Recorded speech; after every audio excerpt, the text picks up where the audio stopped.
જય માતાજી મિત્રો. હકાબા ગઢવી ગુજરાતી લોક સાહિત્યમાં હાસ્યનો ખૂબ જાણીતો કલાકાર, જેને પોતાની શૈલીમાં લાખો લોકોને હસાવ્યા છે. હાસ્ય કલાકારોમાંના એક એવા હકાબા ગઢવીના જીવન વિશે આજે આપણે વિડીયોમાં વાત કરીશું. હકાબા ગઢવીનું ગામ સરમડા, હળવદ તાલુકો, સુરેન્દ્રનગર જિલ્લો. પરંતુ તેઓ પોતાના મામાના ઘરે એટલે કે મોઢવાણા, એ પણ સુરેન્દ્રનગરમાં આવેલું છે, ત્યાં જ તેમનો ઉછેર થયેલ. તેમના માતા પિતા હકાબાની જ્યારે નાની ઉંમર ત્યારે જ અવસાન પામ્યા. હકાબાએ નાની ઉંમરથી જ સંઘર્ષ જોયો છે. નાની ઉંમરમાં તેઓ માતા પિતા વગરના થઈ ગયા હતા. તેથી તેમના દાદીમાએ તેમનો ઉછેર કર્યો. હકાબાએ અનાજ દળવાની ઘંટીમાં કામ કર્યું, કંપનીમાં મજૂરી કરી અને કડિયા કામ પણ કર્યું છે. હકાબાનું સાચું નામ જો જાણવું હોય તો તેમનું નામ છે મનહરદાન ગઢવી. હા, હકાબાનું સાચું નામ મનહરદાન ગઢવી છે. તેઓ પોતે કહે છે કે એક સમયે તેઓ ગુંડાગીરીની લાઇનમાં પણ હતા, પણ સમય જતાં તેઓ આ લાઇનમાંથી બહાર નીકળી ગયા. ઉંમર થતાં તેમના લગ્ન થયા. તેમની પત્નીનું નામ છે તારાબા. પરંતુ ચારણ ગઢવીના મુખે મા સરસ્વતીનો વાસ હોય છે.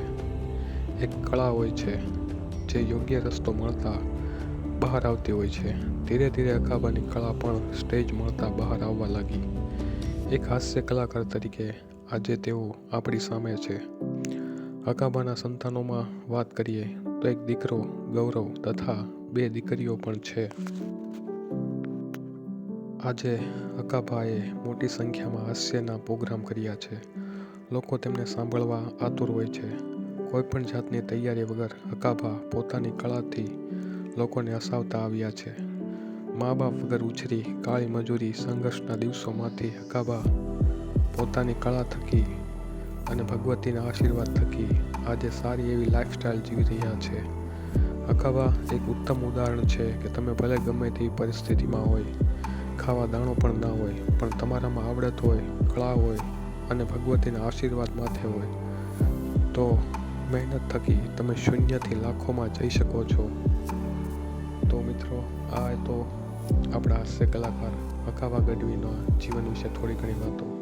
હકાબા પોતાની આગવી કળાથી આજે અનેક લોકોના દિલમાં રાજ કરે છે અને પોતાના હાસ્ય થકી લોકોને હસાવતા આવ્યા છે. હકાબાએ ઘણા સંઘર્ષના દિવસો જોયા છે, પરંતુ આજે તેઓ એક સારી એવી લાઈફ જીવી રહ્યા છે. તેમની પાસે અત્યારે એક ફોર્ચ્યુનર ગાડી પણ છે અને એક વૈભવી લાઈફ જીવી રહ્યા છે. મિત્રો, વિડીયો ગમે તો લાઈક કરો, શેર કરો, સબસ્ક્રાઈબ કરો આપણી ચેનલ જાણ્યા જેવી વાતો. અસ્તુ. જય માતાજી, જય મોગલ.